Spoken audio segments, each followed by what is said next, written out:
اسی لیے کہا گیا قرآن کو یاد کرنے کے لیے التلقن، یعنی تلقن کا مطلب ہوتا ہے کہ پڑھنے والا آپ کو یاد کرنا ہے. جیسے مثال کے طور پر سورہ فاتحہ آپ کو یاد کرنا ہے، تلقین اسی کو کہتے ہیں. سورہ فاتحہ آپ کو یاد کرنا ہے. آپ میرے پاس آئے یا کسی بھی امام مسجد کے پاس یا کسی کے پاس مولوی کے پاس آپ گئے، آپ نے کہا کہ مجھے یہ سورہ یاد کرنا ہے.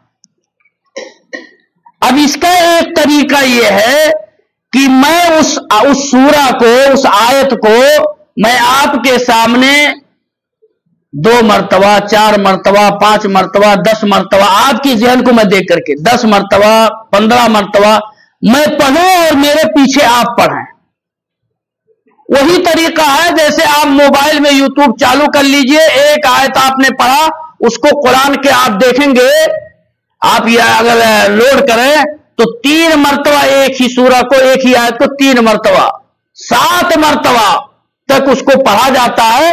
آپ قرآن ہی سے 7 مرتبہ وہ پڑھ رہا ہے اور پیچھے آپ اسی طرح سے دہرائیے.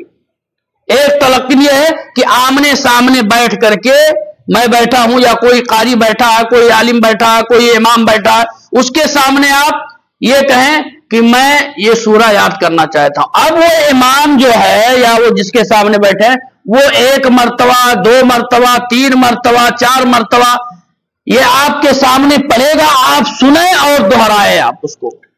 پہلا یہ غلطی اس سے نہیں ہوگی. دوسرا یہ ہے کہ آپ خود پڑھیں.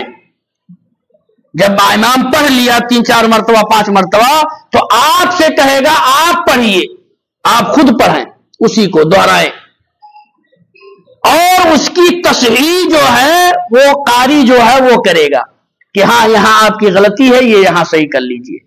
یہ اس طریقے نہیں، اس طریقے سے پڑھا جائے گا. ٹھیک ہے، یہ دوسرا طریقہ ہے. تیسرا طریقہ یہ ہے کہ جب آپ پڑھ لیے دیکھ کر کے اور امام پڑھا دیا، آپ کو قاری پڑھا دیا، اب آپ کے اوپر ہے کہ آپ اس کو یاد کریں ویسے منوان جیسے آپ نے پڑھا قاری کے سامنے. اب آپ کی زبان ٹوٹ گئی، آپ گننا اخفا ادغام کہاں مد کرنا کہاں کیا کرنا قاری نے آپ کو سب بتا دیا. اب آپ سیکھ گئے، دیکھ کر کے آپ ویسے ہی دیکھ کر کے پڑھ رہے ہیں جیسے وہ قاری پڑھ رہا ہے، ویسے ہی پڑھ لیے. اب اس کو یاد کرنا، اب آپ کے دماغ میں قاری نہیں ڈالے گا گھول کر کے، آپ کو اس کو دہرانا ہے، پڑھنا ہے، یاد کرنا ہے. چوتھا یہ ہے کہ جب آپ کو یاد ہو گیا تو آپ آ کر کے لاسٹ میں یاد بہترین سے ہو گیا، آ کر کے آپ سنائیے، چاہے ایک ہی آیت سنائے، جو یاد کرائے ہے وہ پڑھائے ہے اس کو آ کر کے سنائیے. اور سنانے کے بعد آپ اس قاری سے یا اس عالم سے مختصر طور پر اس کا ٹرانسلیٹ بھی سن لیجئے، ترجمہ بھی سن لیں. یہ ہے قصار السور، جو چھوٹی صورتیں ہیں. ٹھیک ہے، یہ چیزیں ہیں. یہ قرآن یاد کرنے کا سورہ فاتحہ سے سورہ زلزال تک یہ یاد کرنے کا یہ طریقہ آپ اپنائیے. اور آپ اپنی زندگی میں کچھ نہ کر کے جائیے، پوری قرآن نہیں کہہ رہے ہیں یاد کرنے کے لیے، کم سے کم یہ قصار السور تو آپ یاد کر لو یار. 16 سورہ کوئی بہت زیادہ نہیں ہے، 16 سورت ہے بس، اور اس میں سے کچھ ایسی صورتیں ہیں کہ 2 لائن ہیں، 2 سطر ہے کہ نہیں ہے.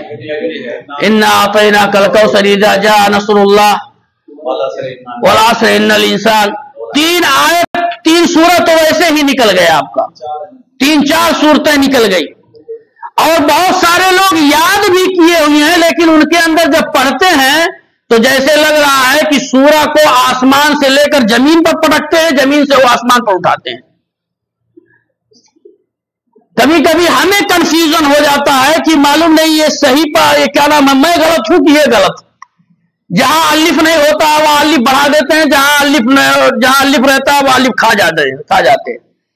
اور نماز کے اندر اگر سورہ فاتحہ صحیح نہیں ہے تو وہ نماز باطل ہے.